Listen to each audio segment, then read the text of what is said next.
Nigerian government ìwà àkà lélẹ́yìí, ìwà àkà yányán, ìwà ìkà pátápátá lélẹ́yìí tẹ́ fẹ́ ṣe eléyìí ò dá rárá. Kí ló dé tẹ́ fẹ́ máa nìyàn lára? Ẹ̀dẹ̀ wá jóye kò ṣe kò jólúre ṣe. Wọ́n ní ẹ jẹ́ ẹlẹ́gungun ni, wọ́n ní ẹ sọ́nù ẹlẹ́ran díẹ̀ wà ń bẹ̀. Kí làwọn nọ́ọ̀sì ṣe fún yín? Náà bí ṣe ń bá yín sọ̀rọ̀ ní èní 12th of February 2024. Ẹ fẹ́ gbọ́, lọ́wọ́lọ́wọ́ báyìí Abuja ń gbóná, àwọn nurses wọ́n ti bọ́ta, wọ́n ti bẹ̀rẹ̀ sí ní ṣe peaceful protest to fight for their rights.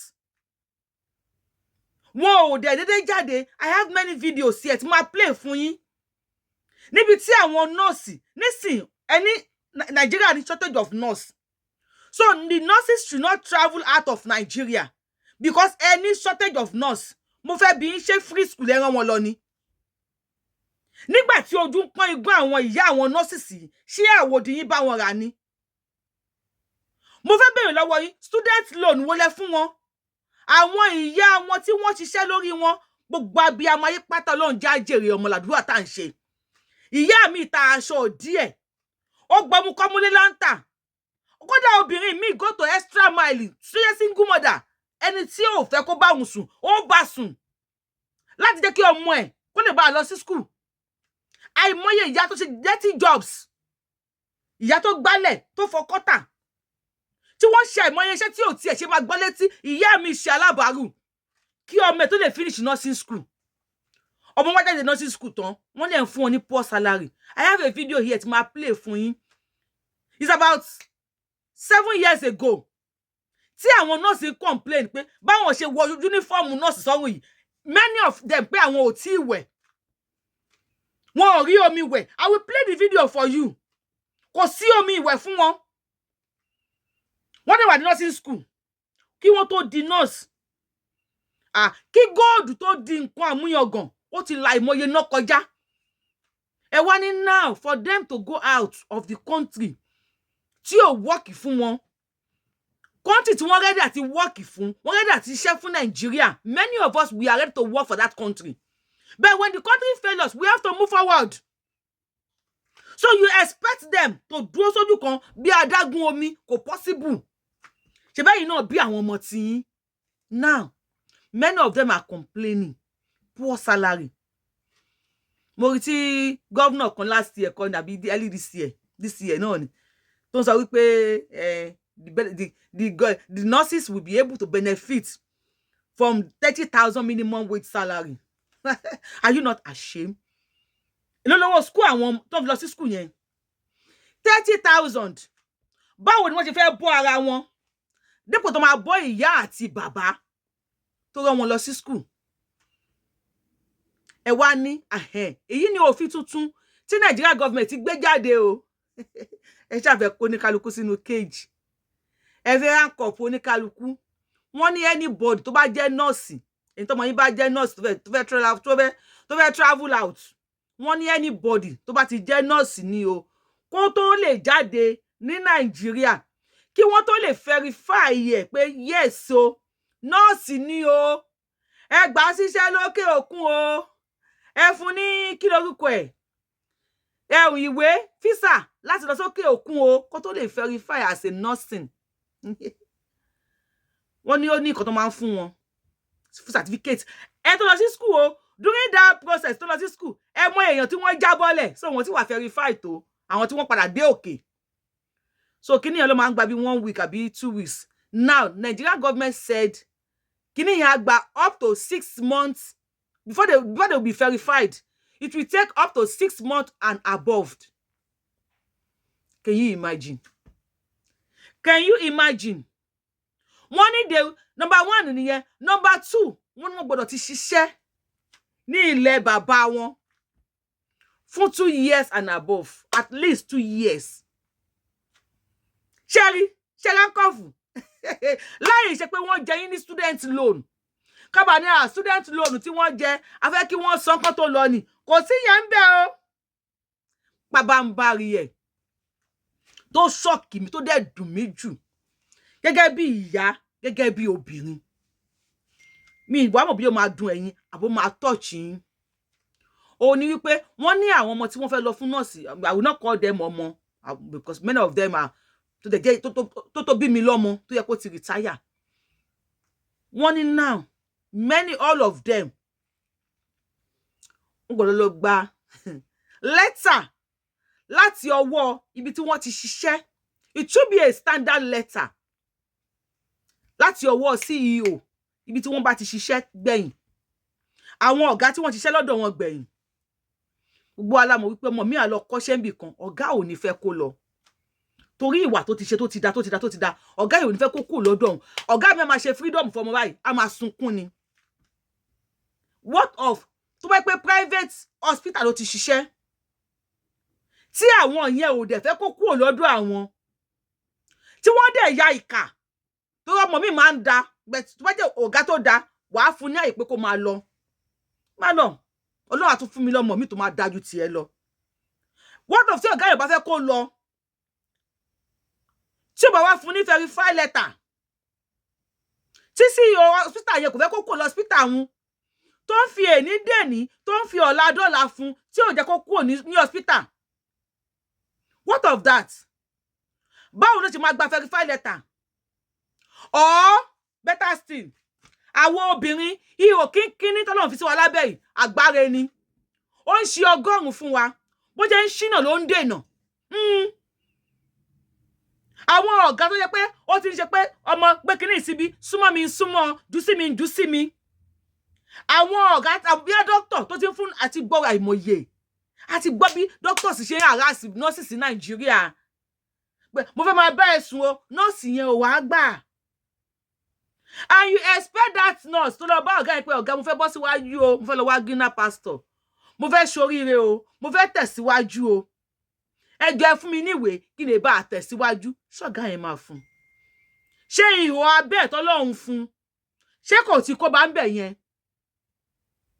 Àbí tó bá padà gbà kí ọ̀gá yẹn padà bá òun sùn torí pé ó fẹ́ gba ìwé lọ́wọ́ ẹ̀? Ṣóṣù ọ̀pọ̀ ọ̀gá yẹn máa fìwé yẹn sílẹ̀? Ẹ dẹ̀ bẹ̀rù Ọlọ́run. Ẹ bẹ̀rù Ọlọ́run. Ẹ bẹ̀rù Ọlọ́run. Tẹ́ bá rántí ikú Gà, ó yẹ kẹ́ ẹ ṣòótọ́. Tẹ́ bá rántí ikú Sámẹ́dò yìí lábẹ́rẹ́ president ṣe yẹn bójú mu. Àìnítẹ́lọ́rùn ló dá Sámẹ́lá àmú o. Ilé ayé lẹ́rí yẹn gbogbo alárí fídíò yìí, ẹ̀rù bà mí ara mi. Ká mi kùnyàn bí ẹni ikùn ẹran.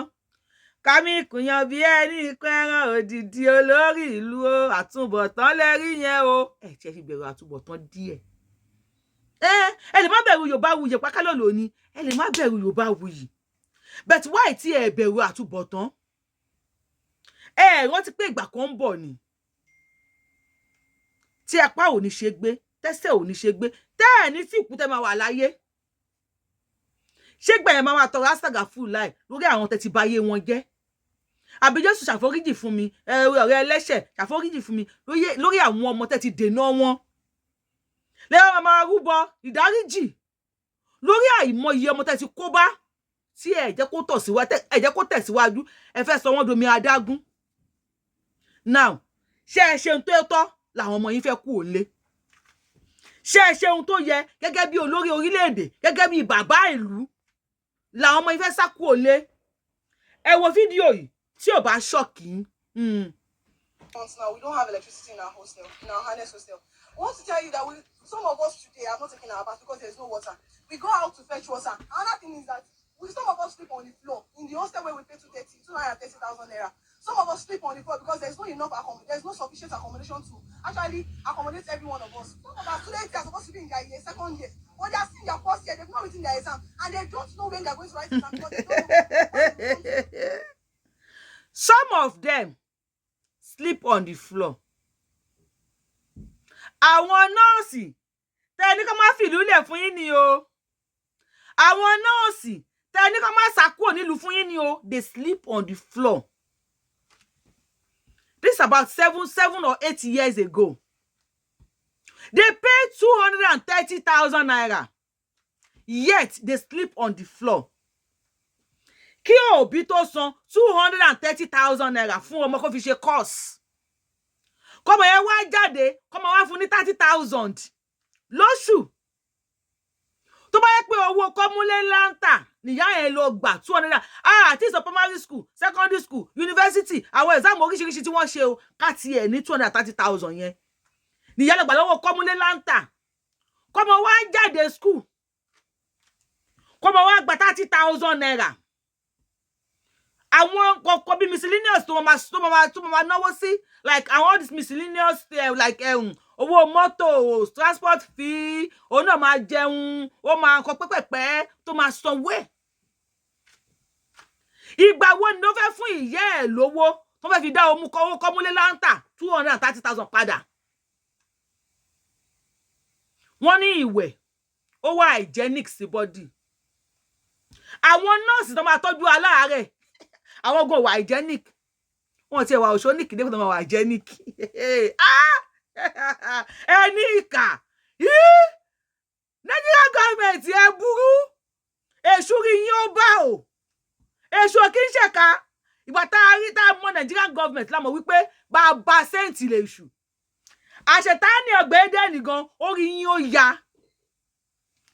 àṣetánì tí wọ́n ń ju òkò fún ní Saudi Arabia orí yín gan ó bá o for how long ló fẹ́ fi sọ 230,000 yẹn now àwọn tó máa tọ́jú aláàárẹ̀ àwọn gan òró mi wẹ̀ ó shock èmi náà àwọn tó máa tọ́jú aláàárẹ̀ gangan àwọn gan òró mi wẹ̀ ṣé gbà tí nọ́ọ̀sì òró mi wẹ̀ ló máa wẹ̀ fáláàárẹ̀ nọ́ọ̀sì tí òró mi wẹ̀ ló máa wà hygienic no ọlọ́run gbà wá ọlọ́run ti fún wa lọ́pọlọ ó kù ká gbára wa ló kù àbí ẹ̀yin tí mo tẹ́ ń wo show yìí tí ọ̀rọ̀ tí mo ń sọ tó bá mú yes ẹ lè fi sí comment section àwọn tẹ́yìn náà bá tún rò ẹ lè máa fi sí comment section bó ṣe ń lọ tó bá ti mú yes tó bá ti mú no ẹ jẹ́ ká máa mọ̀ dẹ̀dẹ̀ yìí tẹ́ ń wò mí lórí YouTube tẹ́ bá ti ń wò mí ẹ rí kinní kan níbi fídíò mi nísìn àwọn YouTube wọ́n ṣe ká máa ṣe ni tẹ́ bá fẹ́ shop ẹ lè shop tẹ́ bá ti gbọ́wọ́ lé bàtà lẹ́fẹ́ rà ní electronics lẹ́fẹ́ rà ní LGTV lẹ́fẹ́ rà ní anything tẹ́ bá fẹ́ rà sneakers oríṣiríṣi èmi kọ́ ni mò ń tà direct to the company of LG ni direct to the company of àwọn anything tẹ́ bá rí lórí page mi direct to their company ni you can shop with them just click on it lórí fídíò mi àwọn nǹkan mi tẹ́ bá dẹ̀ tún fẹ́ bóyá beauty stores ni ẹ fẹ́ lọ ṣe spa ni ẹ fẹ́ fún àwọn tó bá wà lórí YouTube nìkan ni o that's why I say you should follow me on my YouTube channel there are many things àwọn agbẹ́yìn tí àbáyá máa gbẹ́yìn débẹ̀ lóríṣiríṣi ó ń ṣẹlẹ̀ o ẹ tẹ́tẹ́ ń wojú pé ìwáwùyí ojú ẹ̀yìn wà fresh PR organic ni o PR organic ni àwọn náà mú wa dán wọ́n mú wa jọ̀lọ̀ cream tó bá fẹ́ ni ìpara ni ọṣẹ ni ṣẹ́lì ni PR organic àwọn ń ṣe bẹbẹ lọ́wọ́ yìí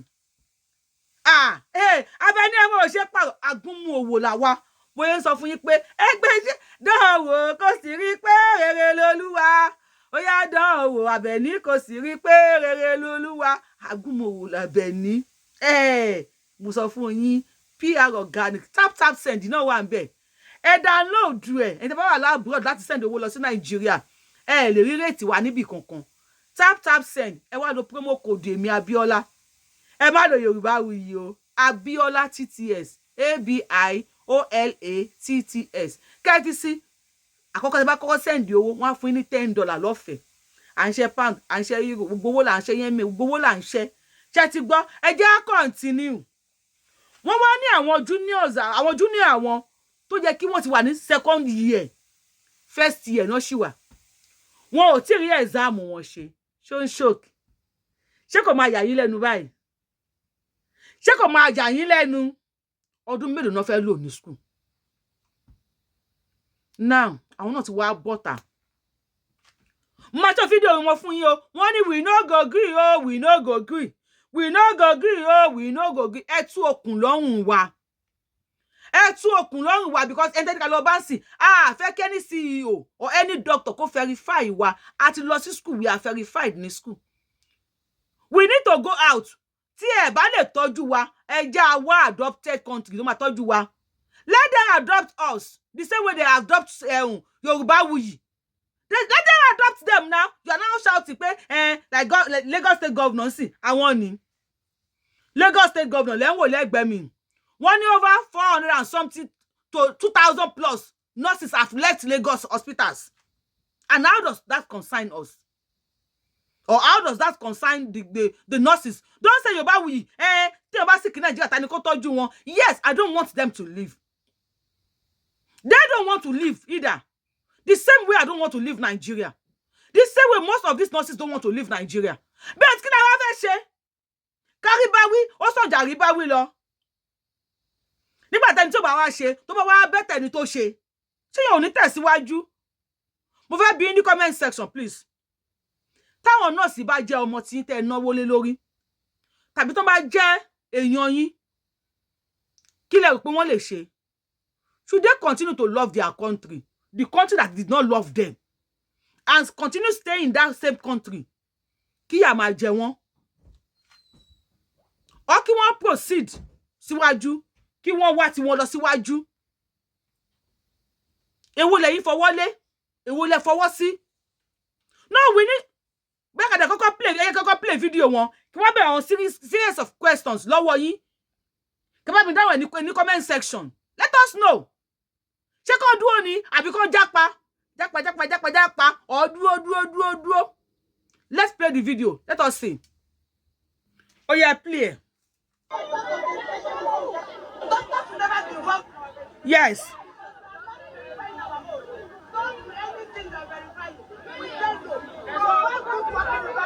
Why?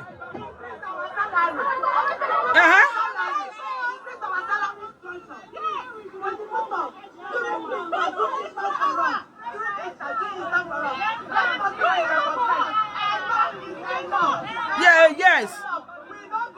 We no go green.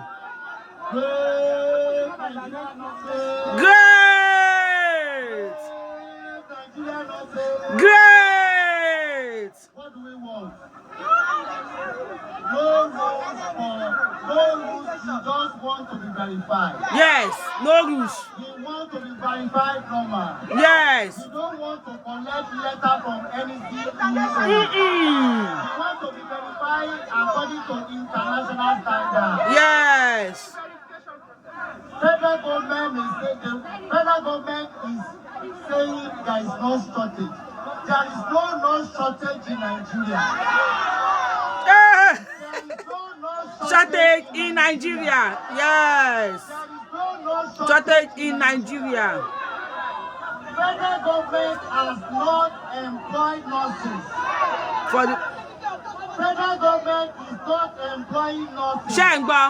Federal government is not employing nurses.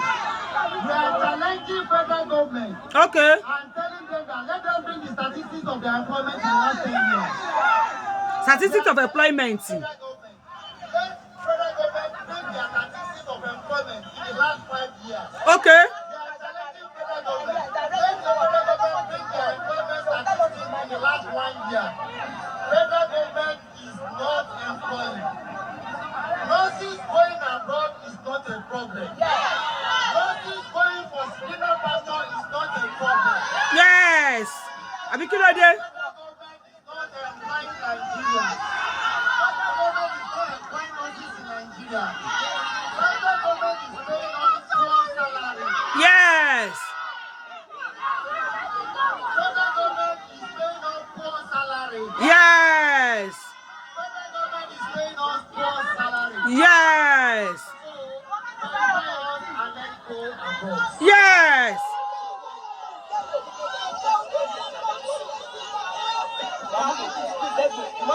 Oh yeah. Another challenge, yo. Double challenge, yo. Another challenge, yo. Another challenge, yo. Another challenge, yo. Double challenge, yo. Another challenge, yo. Another challenge, yo. Another challenge, yo. Double challenge, yo. Another challenge, yo. Another challenge, yo. Another challenge, yo. Double challenge, yo. Another challenge. Double challenge. Federal government, they challenge you. One can bring out to interview employee and way jáde. For the past 10 years, for the past 5 years, they even bring it down to the past 1 year. One lay employer one. One alone share. I know of many nurses that are working in private hospitals collecting 25,000 naira. Many of them will even be going from door to door. Someone you sick. She need diabetes. Because Anthony malaria and laying. Typhoid nko. Some nurses are hawking. One kiri certificate wọ́n bẹ́ẹ̀ ni pé wọ́n kiri pọpọ fún ni. Tẹ́ ẹ bá mọ̀ ká máa sọ fún yín. Ghetto la wá gbé. Ghetto la gbé. Many nurses are hawking their certificates as if they are hawking pọpọ. Àbí bready. That is how many of these nurses are hawking their certificates. Ẹ káàárọ̀ ma. Mọ̀mí ni, èmi ni nurse kíní kan. Kò sí wàhálà o. Tọ́mọ yín bá sick ẹ lè pè mí. Because they earn 25,000, 20,000 naira per salary ní private hospital. Tí wọ́n ti ń ṣiṣẹ́. Wọ́n ní education is the best key to success. Best key to success. Nígbà wo ní Nigeria. If you are not able láti cater fún ọmọ ẹ á ní adopted father. Let the other country go adopt wọn. But tí yàn bá tún wá sick nílé, ẹ̀yin èèyàn mi, mo fẹ́ bèrè ní comment section ni o. Tí yàn bá sick nílé, ta ló máa tọ́jú wọn? With every one of them. Tí wọ́n bá fi Nigeria sílẹ̀. Anybody bá sick nílé ní Nigeria, ta ló máa tọ́jú wọn? Ṣé pé tí wá di pé ó sọ sínú lẹ́nu ó buyọ̀ sí. Ṣé tó wá yẹ kó kan ẹ̀yin olórí Nigeria, tó yẹ kó kan yín kan ni. Tó bá pé lóòótọ́ èmi náà pojú ń tì yín ni. Ó ti ń dìtìjú sí yín lára. China wá ń káwọn ọmọ yín lọ. Mọ̀ tí UK kó last year ni over 3,000 nurses and doctors. Ní UK ni wọ́n kó last year. Láyé Buhari over 3,000. America náà kó tiẹ̀. Last àwọn nurse wá lọ tó. Ari o, mo ní fídíò yẹn nínú archive mi má ṣì wà. Mo ní kí mo lè wá fún yín protest yẹn bó jẹ́ ń gbóná l'Abuja kí mo wá fún yín ni. Má ṣì wá jáde. Níbi tí wọ́n ti lọ táwọn DSS tó ti lọ lé àwọn nurse àtàwọn doctors tí wọ́n fẹ́ lọ gba visa tí wọ́n ti lọ lé wọn. On camera yín. A ní fídíò yẹn lọ́wọ́. A máa gbé wá síta. The world, ẹ bá mi ṣe bá ti wo fídíò Yorùbáwùyí, ẹ máa share. Let the world see it. Explain to your partners at work. Ẹ tẹ́ wà nílùú òyìnbó, ẹ rò pé mi ò gbóyìnbó, ẹ bá mi fi òyìnbó explain fún wọn. Bí a ṣe ń jẹ wá Nigeria, share my videos to them. Let them subscribe to my YouTube channel. Let them follow me on YouTube, on Facebook. Let them shop, let them patronize our companies bá ti polówó fún. Let them promote me. I will be coming out and I'll be saying everything out. This is where you get to know the truth and nothing but the truth. Ẹ pé wà kálẹ̀ ń ṣe. Ìwà kálẹ̀ ń ṣe fún wa. Ìwà burúkú lẹ̀ ń wù. Ẹ gbé wọn máa lọ bẹ́ẹ̀ ni.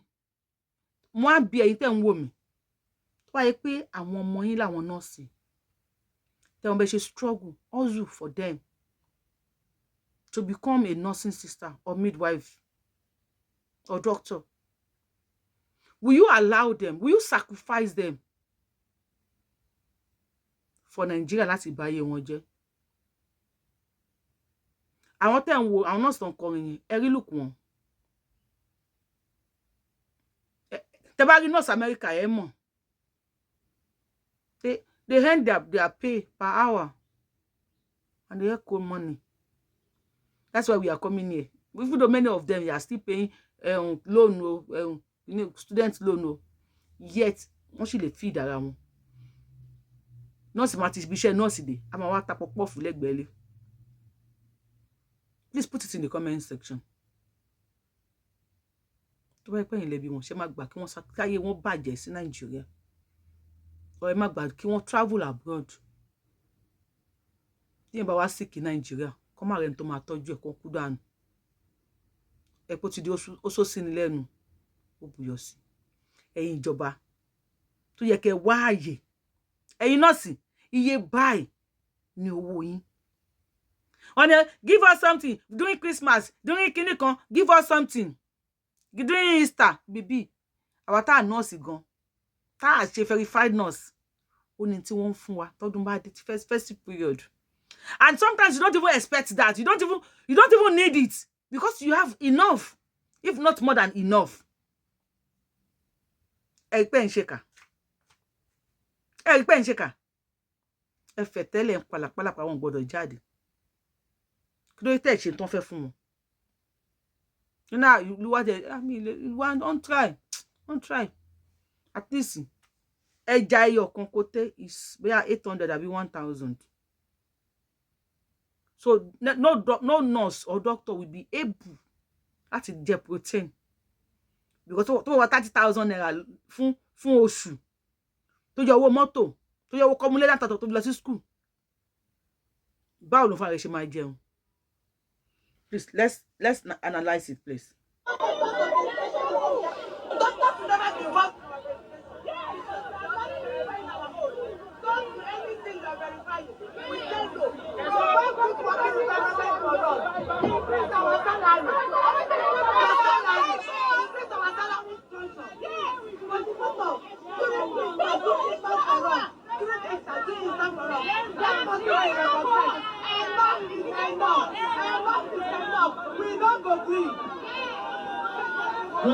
One no doctor should verify their certificates for them. Yes. Do you support that? I support it. If you support it, let us see in the comment section. And if you don't support it, let us see it in the comment section. No nurse, no doctor should verify. No doctor should verify our certificate for us. I love school ni. Agba certificate in any school ni. Doctor, we must work. And that doctor basically you must work for 2 years. And after 2 years, you may want to travel abroad to find greener pasture or find a good life. They know you will be doing orichi, and even if they ask you for dido, but you will allow them. Because ma worry. Ma worry. Ibi lo ma wa ba mi. Ṣé wí wá fẹ́ travel out. Mo ní mo fẹ́ bá ẹ̀sùn ó gbà. Mo ń dúró díẹ̀. Ṣùgbọ́n tí ó bá sí pé nìkan máa verify wọn láti travel out láti ṣe nǹkan tó bá wù wọ́n. Erin lọ nígbó, àgbẹ̀ ń tàka. Bàbá àgbẹ̀ wo ló fi ọkọ́ pa erin rí? If that is the case, mi ò gbà ni. And apart pé bí bá sùn gan, there are many things. Tell me ò lè rántí pé èyí tẹ́ ń wò mí, ẹ máa rántí bá wa kọ sí comment section. A tún máa fi máa sọ̀rọ̀, máa fi ṣe show. Nobody we don't want anybody to verify their certificate for them to travel abroad. They want to go. They want to live. They own their self. Mo ti sọ fún yín ojoojúmọ́ ni mo ń sọ fún yín lórí ètò Yorùbáwùyí pé àpà ni yín. Ẹ̀yin olórí ilẹ̀ Nàìjíríà àpà bára pa ìpà ni yín. Ẹ ṣe iṣẹ́ ẹ̀ ní jẹ́ńbẹ̀. Ìwà yín nìyẹn torí ẹ believe pé níkà. Olè ló máa ṣe wàhálà jù. Tálíkà ló máa náwó jù. Ọ̀lẹ ló ṣiṣẹ́ tó le jù. Àwọn ọmọ yín, we have good teachers tó máa teach wọn, tó máa mọ̀ nípa nursing. Ẹ wá ṣiṣẹ́ yẹn fojú ọwọ́ ṣiṣẹ́, ẹ fẹ́ yẹn wọ́n dànù. At the end of the day, àwọn yẹn á travel out. If you don't want them to travel out as nurse because wọ́n verify wọn, nǹkan kékeré. They will travel out in many ways. Either ways. Tó bá ti yọ. Wọ́n á fi travel. Tó bá dé ìlú òyìnbó. Tó bá tender certificate wọn. Tí wọ́n bá gbà pé tó pé wọ́n verify yẹ. Ìmí àdé bíbí á lọ school. Kó tó parí 6 months, 1 year. Àwọn tó wà bíbí wọ́n wo ohun tó ń ṣe o. Problem tẹ́ mọ̀ nìyẹn. Even kó wọlé as a cleaner. Tó bá lọ sí nurse, yes, I don't want 2 years èmi bíbí. Ó dẹ̀ ti certain fún kó máa ríṣẹ́. ẹnìkan ò ní àrà àti pé mo fẹ́ bá ẹ sùn kí n tó fún ẹ níṣẹ́ wọ́n á ṣe iṣẹ́ wọn á wò tó bá ti ń ṣiṣẹ́ yẹn táìmù tó ti wà ní skul tó ti ń dárúkọ àwọn òyìnbó wọn yẹn tó bá wọ kíní kan tí kíní kan bá ṣe kíní kan ló máa mú wá mo lè tàjọ́ ń ta tíkẹ́ẹ̀tì ní lójú títì nọ́ọ̀sì ẹranko ni àjọ ń ta tíkẹ́ẹ̀tì lójú títì mo sọ fún gbà pé tẹ̀síwájú tó ń sunkún ọkùnrin ni dókítà ẹranko tó ń sunkún ọ̀gbẹ́ni má dúró ti àwa pòrúǹtù yìí tẹ̀síwájú dọ̀la tó bá rí mi báyìí alájà àti pẹ́ náà bẹ̀tì kó tó di pé orí títì yẹn ló wà àjọ máa ń sọ̀rọ̀ má advice ẹ̀ tẹ̀síwájú ọmọ ìyá mi má dúró tàwa ibi tẹ́mi wà mo ti fi gígùn òun bá ti má lè ṣe ní káàmọ́ máa ṣe èyí tó kù lọ ó tí máa rí ó lóun ti máa rí òun lọ́mọ kan ní Nàìjíríà pẹ̀lú ìyàwó mata tíkẹ́ẹ̀tì bẹ́ẹ̀ ohun tó o ṣe tó ń dùn ẹ̀ profession ẹ̀ tó mọ̀ wípé ká tọ́jú ẹranko láyé mu l'Amẹ́ríkà ìmọ̀ fẹ́ opportunity Ọlọ́run dẹ̀ bá ṣe ó gbọ́rọ̀ sí mi lẹ́nu ńgbà yẹn tó lọ school ẹ̀wẹ́rẹ́ tó bá ti school nọ́ọ̀sì dé àwa kiri tíkẹ́ẹ̀tì tó bá ti school doctor dé àwa kiri tíkẹ́ẹ̀tì díẹ̀ àárín ìgbà yẹn ni wọ́n verify ẹ̀ ọdún kan àbọ̀ ló lò tó ti fún láyè pé má lọ ṣiṣẹ́ bí báyìí kò ì parí school kò ní ṣépè fún mi kódà kó má ṣàdúrà ìṣẹ̀dá ẹ̀ ò ní ṣépè fún mi kò ì parí school ó ti ráyè pé má lọ ṣiṣẹ́ bí báyìí kó tó di pé àríra wa mọ́ngbà ó ti ń ṣiṣẹ́ ń bò mí a lọ á dé ibi kí lórúkọ ẹ̀ tíkẹ́ẹ̀tì alóhùn fẹ́ sáré ta tíkẹ́ẹ̀tì méjì kó sáré ta tíkẹ́ẹ̀tì méjì pàtó yá ló di pé kó máa wá láàrin ọjọ́ mẹ́ta ọ̀gbẹ́ni fèsì iṣẹ́ ẹ̀ má wà mọ́ tó bá wà ní ọ̀fù òun wá ọ̀fù tó wà yẹn fi jókòó kó máa kàwé òyìnbó ò kì í sanwó agbára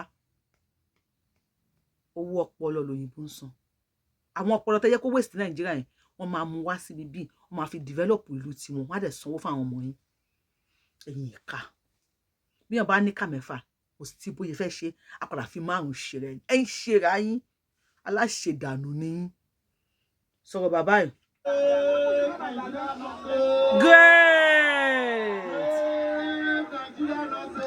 Great. What do we want?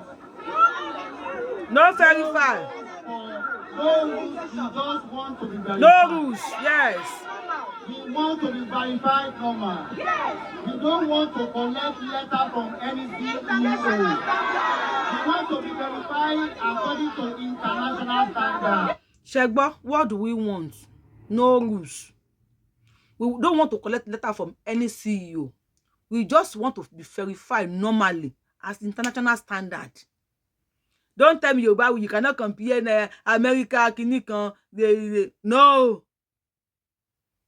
This is my opinion. Your own opinion. Let us see in the comment section. They don't want any letter from any CEO. And if you insisted on that, etu ma ṣera yín ni. Because many CEO gan want to gba rìbá.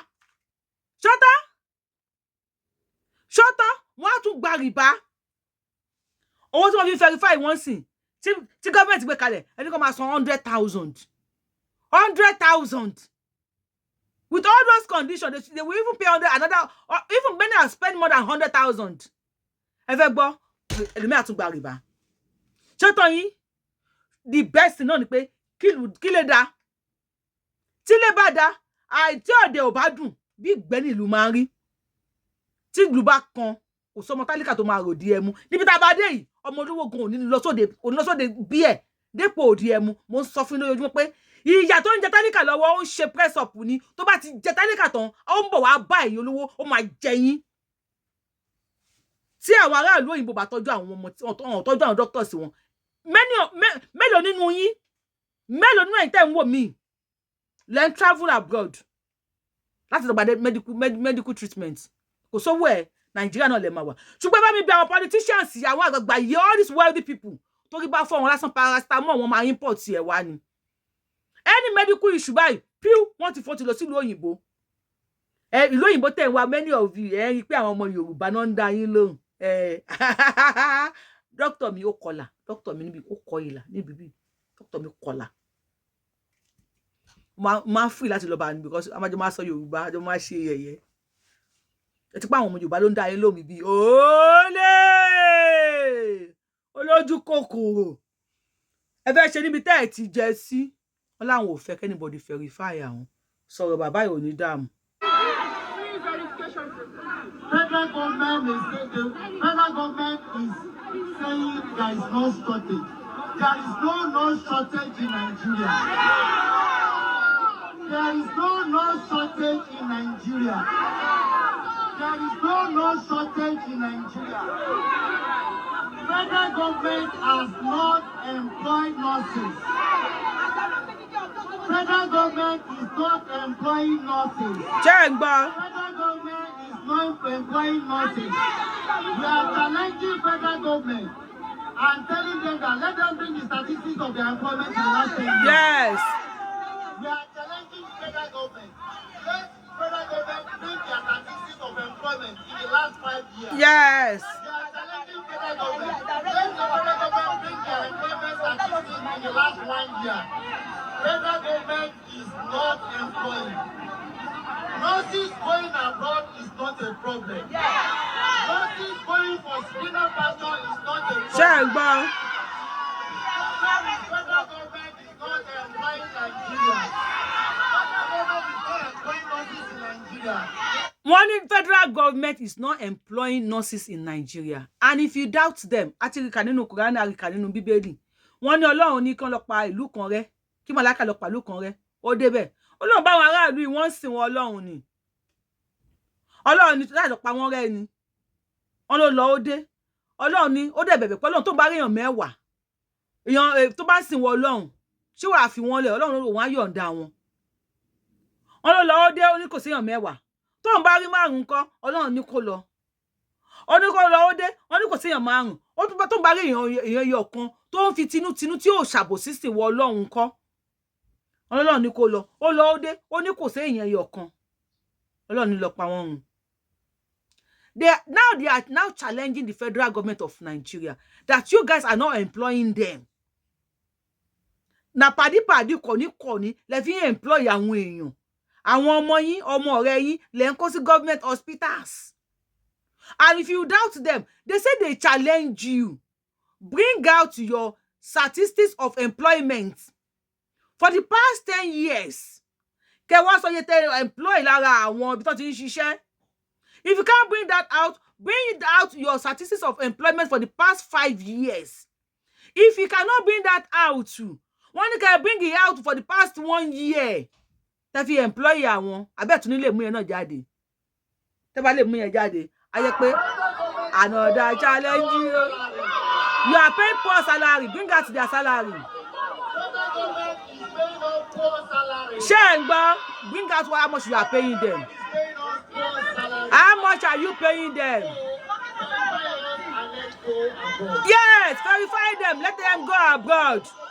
Oh yeah, another challenge you. Another challenge you. Another challenge you. Double challenge you. Hey, challenge you. Another challenge you. Another challenge you. Another challenge you. Double challenge you. Lójú tí a governor come up and he was even happy to announce it that àwọn nọ́ọ̀sì lọ́wọ́ yìí o, they will be able to enjoy the minimum wage of 30,000 naira. Like $20. $20 per month. Okay, you don't want to compare naira with dollar because they spend naira in Nigeria. Oh, èló ni transport fee wọn. Come on, wá síbi iṣẹ́. Wọ́n gba 30,000. Yorubawuyi lórúkọ mi, Yorubawuyi lèmi ń jẹ́. I am the one and only Akalolo of Yoruba land. Ada wọn lẹ Yorùbá ọmọ jọ ọmọ lọ. Ìyọ̀rọ̀ èlèmi tí ò pé méjì o, Àbẹ̀ní ọmọ ò ṣe pààrọ̀. Ẹ tó máa pààrọ̀ èmi máa déwájú ìjọba. Adéwájú federal government. Ìjọba tó wá sign ẹ̀ tẹ́ verify ẹ̀. Onítọ̀ wọn wá kú wá lọ síwájú Elédùmarè. Tó bá gbà fún ni, tó bá ti gbà fún tí ẹ bá nìyẹn. In case you are seeing me for the first time, introduction nìyẹn. Ẹ tẹ subscribe button yín, notification bell yín, ẹ tẹ kalẹ̀. Tó bá ṣe ń lọ breaking news ni, emergency news ni, whatever news ni, ẹ máa gbọ́ níbi bí àwa ò kí ń fi gbá kan bọ̀ nǹkan nínú àwa sentimental àdẹ̀ ní bú ẹ̀yin olórí wa níbi bí wọ́n bí wa re wọ́n kọ́ wa re àdẹ̀gbẹ̀kọ́ ṣùgbọ́n nígbà kẹ́yìn náà fi yà jẹ wa. See you on my next show. I love you. Bye bye. Stay blessed and stay safe.